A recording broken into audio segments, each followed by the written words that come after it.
దావీదు గారు ఎప్పుడైతే దావీదు యుద్ధానికి ఎదుర్కొనేందుకు సరిపోలేను, ఇంకా నేను దరిద్రుడు నన్ను భావించినప్పుడు ఈ కీర్తన రచించాడు. ఈ కీర్తన దావీదు గారి ప్రార్థనే ఉంది. మొదటిగా చూసుకుంటే 3వ వచనంలో, ప్రభువా దినమెల్లా నీకు మొరపెట్టుచున్నాను, నన్ను కరుణింపుము. 6-7 వచనంలో కూడా, యెహోవా నా ప్రార్థనకు చెవియొగ్గుము, నా మనవులు దాన్ని ఆలకింపుము, నీవు నాకు ఉత్తరం ఇచ్చువాడవు గనుక నా ఆపత్కాలమందు నేను నీకు మెరుపెట్టెదను. దావీదు గారు ఎప్పుడైతే ఒక ప్రమాదంలో ఉన్నారో అప్పుడు ఈ ప్రార్థన దేవుడికి చేస్తున్నారు. ఎట్లంటే ఇప్పుడు ఆయన ప్రమాదంలో ఉన్నాడంటే తను అనుకుంటున్నాడు, నేను సరిపోలేను, అంటే ఇతర రాజులతో నేను వాళ్ళతో ఫైట్ చేయడానికి నేను సరిపోను, బ్యాటిల్లో గెలవలేను అనుకున్నప్పుడు దావీదు గారు ప్రార్థన చేస్తున్నారు.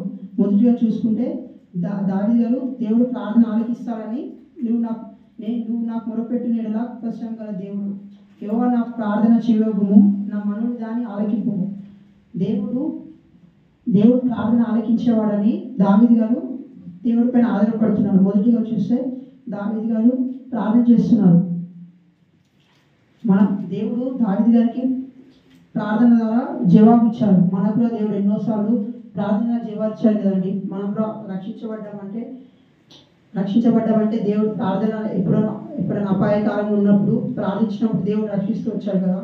ఇక్కడ చూసుకుంటే దావీదు గారు ఒక ఆపత్కాలం ఉన్నప్పుడు దేవుడికి మొరపెడుతూ వచ్చారు. మొరపెట్టినప్పుడు దేవుడు అతనికి ప్రార్థనకి జవాబు ఇచ్చేవాళ్ళ ఉన్నారు. ఇక్కడ చూసుకుంటే దావీదు గారు ఆపత్కాలం ఉన్నప్పుడు దేవుడి పైన ఆధారపడుతూ వచ్చారు.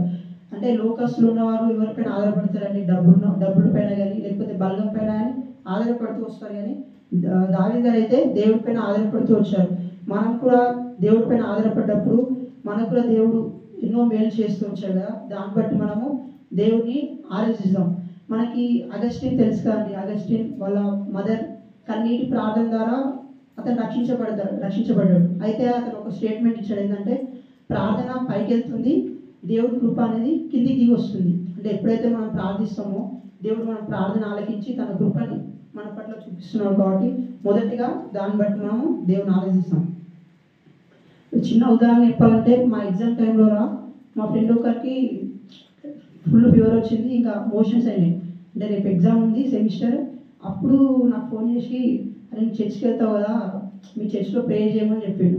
అయితే నేనేమనుకున్నా అంటే వీళ్ళు ఫోన్ చేస్తుండేమో, డబ్బులు అడుగుతారేమో అని అనుకున్నా. అంటే లోకం ఉన్న వాళ్ళు ఎట్లా అంటే దేనిపైన ఆధారపడతారు? ఇప్పుడు చూసిన లోకం వాళ్ళకి డబ్బులు ఇచ్చేవాళ్ళు కానీ లేకపోతే సాయం చేసేవాళ్ళు కానీ కావాలి. కానీ మనం చూసుకుంటే క్రైస్తవులుగా మనకి ప్రార్థన చేసేవాళ్ళు కావాలి.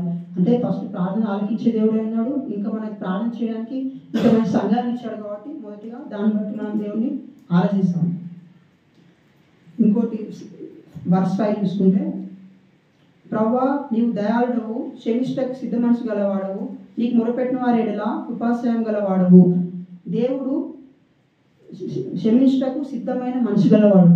దేవుడు ఇంత దయాళుడు అంటే మనల్ని క్షమించడానికి సిద్ధం గల దేవుడే ఉన్నాడండి. ఎవరైనా క్షమిస్తారు ఆ లోకస్తులు, మన స్నేహితులు కానీ మన చుట్టాలు కానీ మనం తప్పు చేస్తే ఒకసారి క్షమిస్తారు కానీ మాటి క్షమించారు. కానీ మన దేవుడు చూసుకుంటే క్షమించడానికి సిద్ధ మనసు గల దేవుడే ఉన్నాడు. అంటే మనం ఎంత తప్పు చేసినా కానీ మనం క్షమించాడు. కీర్తనలు 32:1 చూసుకుంటే ఒకసారి చదవలేదన్నా. తన అతిక్రమములకు పరిహారము నొందినవాడు, తన పాపములకు ప్రాయశ్చిత్తము నొందినవాడు. తన అతిక్రమములకు పరిహారం నొందినవాడు.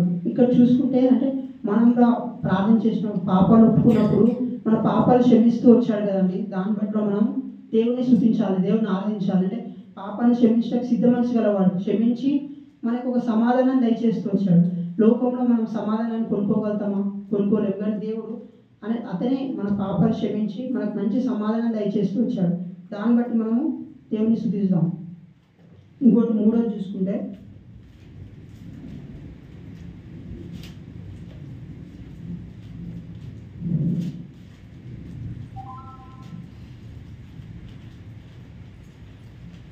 వర్స్ 8 నుంచి 15 వరకు చూసుకుంటే, ప్రభువా నీవు మహాత్మ్యం గలవాడవు, ఆశ్చర్యకాలం చేయవాడవు, నీవు అద్వితీయ దేవుడవు. ప్రభువా దేవతలలో నీ వంటి వాడు లేడు, నీ కార్యములకు సాటి అయిన కార్యములు లేవు. ఇంకా 15వ వచనంలో చూసుకుంటే, ప్రభువా నీవు దయాదాక్షిణ్యము గలవాడవు, దేవుడవు, దీర్ఘశాంతులకు కృపా సత్యంతో నిండినవాడు.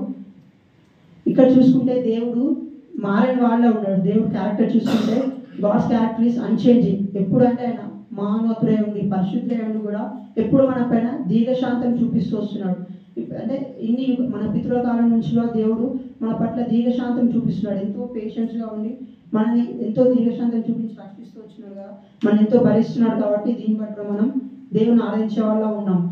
మన సంఘంలో ఉన్న తన చర్చలో ఉన్న వాళ్ళన్నీ దేవుడిని మయంపరచాలి కదండి. మనం ఇవన్నిటి బట్టి దేవుని మయంపరుస్తూ వస్తాం. మొదటిగా దేవుడు మన ప్రార్థన ఆలకించేవాడు ఉన్నాడు, మనం క్షమించడానికి సిద్ధ మనసు గలవాడే ఉన్నాడు.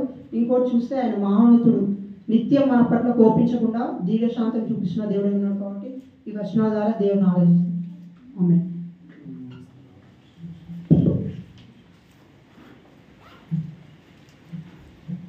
దేవునికి స్తోత్రం.